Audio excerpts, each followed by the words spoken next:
ഭൂമധ്യരേഖയ്ക്ക് 8 degree മുതൽ 10 degree വരെ അക്ഷാംശത്തിൽ കിടക്കുന്ന സ്ഥലമാണ് കേരളം, ഇന്ത്യയുമൊക്കെ.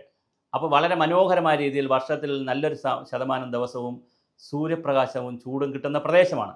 പറഞ്ഞു വന്നാൽ നമ്മുടെ സോളാറിന് വലിയ സാധ്യതയാണ്. പക്ഷേ നിർഭാഗ്യവശാൽ സോളാർ എന്ന് കേൾക്കുമ്പോൾ ഒരു സ്ത്രീയുടെ പേരാണ് നമ്മൾ പറഞ്ഞ്, ഞാൻ അവരുടെ വനിതയുടെ പേര് ഈ ചാനലിലൂടെ പറഞ്ഞൊരു സ്ത്രീയുടെ പേരാണ്. അതിൻ്റെ പേരിൽ ഒരു മുഖ്യമന്ത്രിക്ക് തന്നെ സ്ഥാനത്ത് വലിയ പ്രശ്നങ്ങളൊക്കെ വന്ന് ചർച്ചയൊക്കെ വന്ന് വലിയ വിവാദമായതാണ്. കഴിഞ്ഞ പിണറായിക്ക് മുമ്പുള്ള ഗവൺമെൻറ്റിൽ, ഒന്നാം പിണറായിയുടെ ഗവൺമെൻറ് മുമ്പുള്ള ഗവൺമെൻറ്റിൽ വലിയ വിവാദങ്ങളായതാണ്. ആ വിവാദത്തോടു കൂടി നമുക്ക് 10 വർഷമാണ് നഷ്ടമായത്, അല്ലെങ്കിൽ 15 വർഷമാണ് നഷ്ടമായത് സോളാറിൻ്റെ കാര്യത്തിൽ. ശരിക്കും പറഞ്ഞാൽ അതങ്ങനെ ഇരിക്കുമ്പോഴാണ് ഇപ്പോൾ ഇലക്ട്രിസിറ്റി ബോർഡും ഇലക്ട്രിസിറ്റി റെഗുലേറ്ററി കമ്മീഷനും കൂടി സോളാറിനെ കൊല്ലാൻ തീരുമാനിച്ചിരിക്കുകയാണ്. 80% ആളുകളും സോളാറിൽ നിന്ന് പിൻവാങ്ങിയിരിക്കുകയാണ്. അപ്പോൾ സോളാറിനെ നഷ്ടത്തിലേക്ക് കൊണ്ടുപോകുന്നൊരു കഥയാണ് ഇപ്പോൾ വന്നുകൊണ്ടിരിക്കുന്നത്.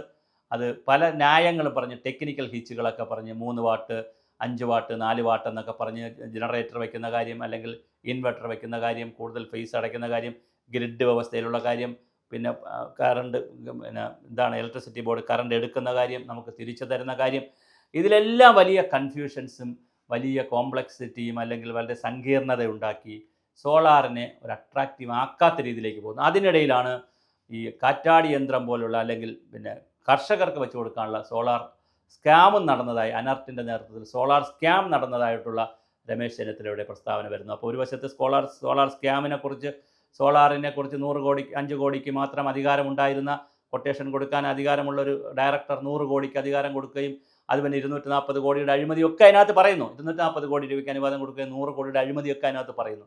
എന്തായാലും നമ്മളെല്ലാവരും കൂടി കുളിപ്പിച്ച് സൗരോർജ്ജം എന്ന് പറയുന്നൊരു സാധ്യതയെ നമ്മളില്ലാതാക്കുകയാണ്. ഒരു വശത്ത് ഇലക്ട്രിസിറ്റി ബോർഡിന് വലിയ ഭീമമായ ചാർജാണ് നമ്മൾ കൊടുക്കുന്നത്.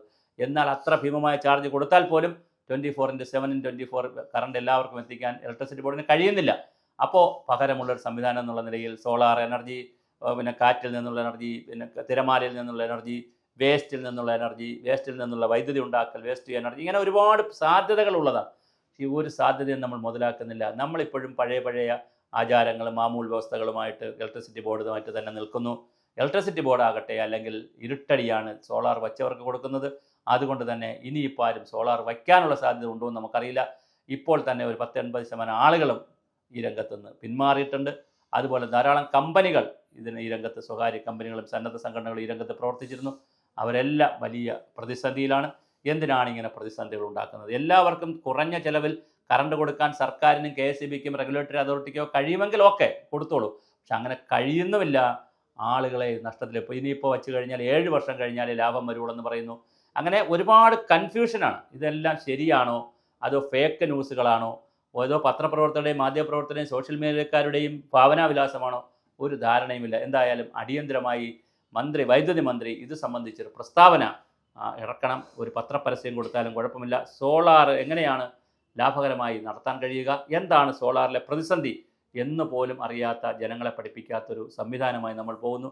സിസ്റ്റം ഫെയിലുവറാണ് എന്ന് ഓരോ മേഖലയിലും, ആരോഗ്യരംഗത്ത് ഫെയിലുവറാണ്, വിദ്യാഭ്യാസ രംഗത്ത്, പൊതുവിദ്യാഭ്യാസ രംഗത്ത്, ഉന്നത വിദ്യാഭ്യാസ രംഗത്ത്, ഇങ്ങനെ ഓരോ സ്ഥലത്തും ഫെയിലുവർ ആണെന്ന് പറയുന്ന കൂട്ടത്തിൽ ഇലക്ട്രിസിറ്റി ബോർഡിലും ഈ ഫെയിലുവർ കാണുന്നു, അല്ലെങ്കിൽ ഇലക്ട്രിസിറ്റി വകുപ്പിലും ഊർജ്ജ വകുപ്പിലും കാണുന്നു.